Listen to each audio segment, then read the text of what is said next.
give us a story from your, or multiple stories from your own experience of some failures and mistakes that you kind of I could probably talk for days on end about how many. That's why you're so wise. Yeah, that's right. No, I remember when I first was getting into this, and I kind of learned this lesson. I started getting a few more projects, and there was one that I was programming on. I was doing it all myself.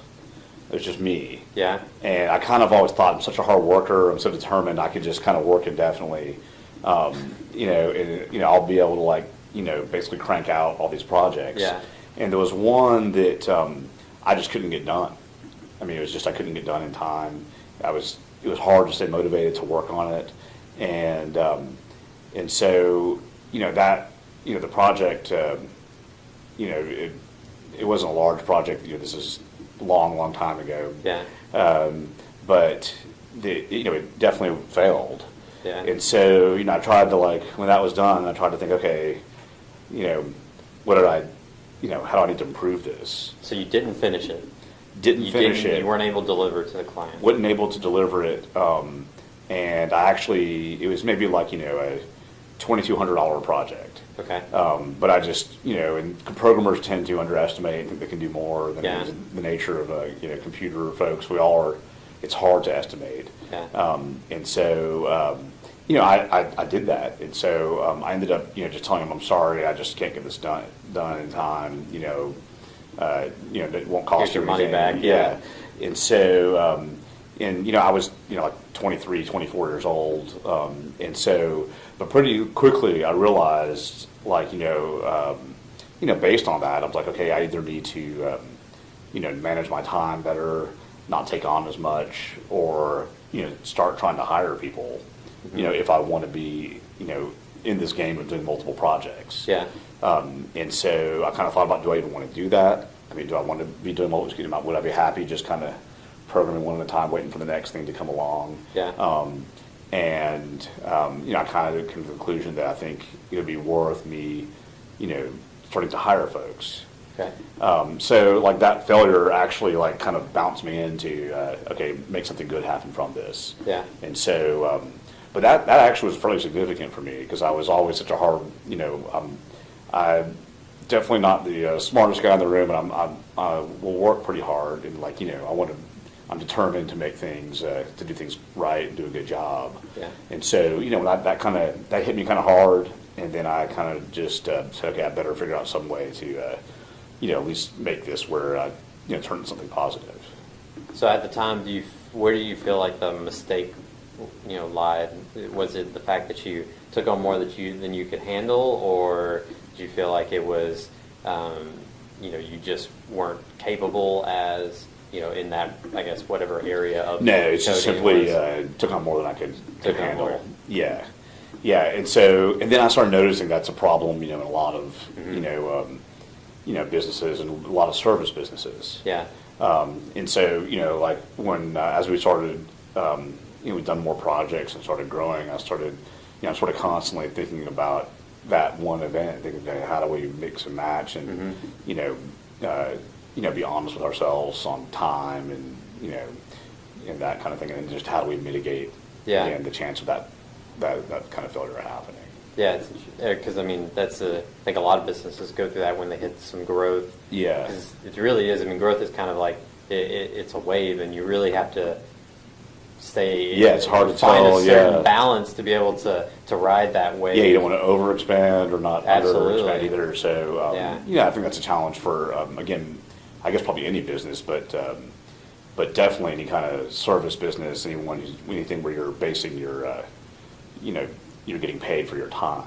So did you learn that lesson there, or were you able to kind of reapply that as you move forward and hired your first person, and then were you still even okay, let's still not take on too much, even though we're two people now? Yeah, Is that exactly. Same kind of thing. Yeah. So in the back here, as you start even adding people, it's sort of how do I keep on mitigating this risk? Yeah.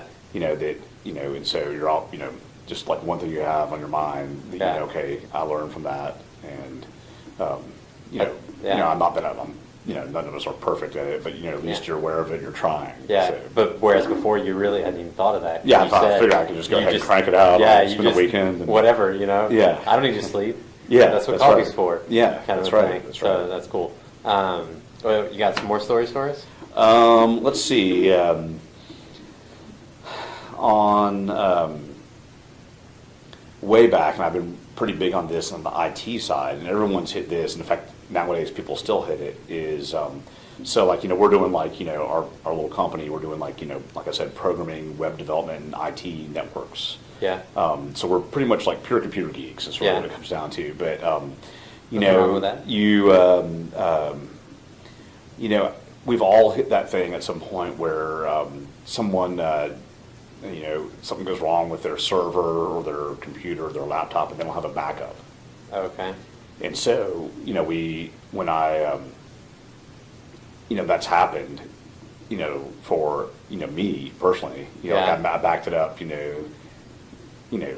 month ago, and I meant to do it, whatever. Yeah. And so, immediately, once you have your first, it's just a small thing, but it can turn into a big thing. Once you have your first hard drive crash, okay, you kind of learn, okay, every client we're working on, we're going to mitigate the risk of that happening to them. And in turn, we're going to mitigate the risk of that happening to them. And so, like on that kind of thing, again, you sort of probably should think of that before, but you're busy and you don't. Sure. We kind of like made that a priority, that we're going to mitigate risks every which way on stuff we know that can fail. Yeah.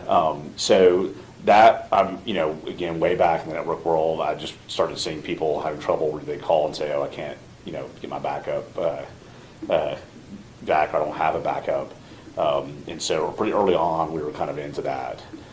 Just, again, making sure that nothing could be a catastrophe. Setting up fail safes for your clients. Yeah. In addition, which is something that you learned from your own internally. Yeah. So, let's see. So just that was just in a general sense. I've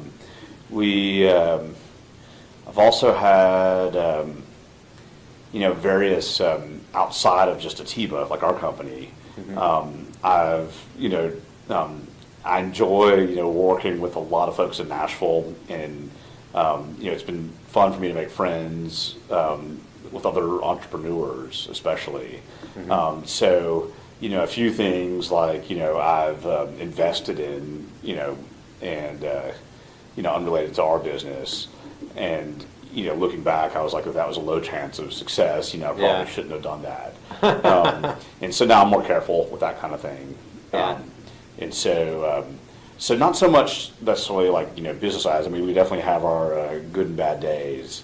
But just like in life in general, we kind of hit various little bumps where, I've definitely made mistakes, and you just try to learn.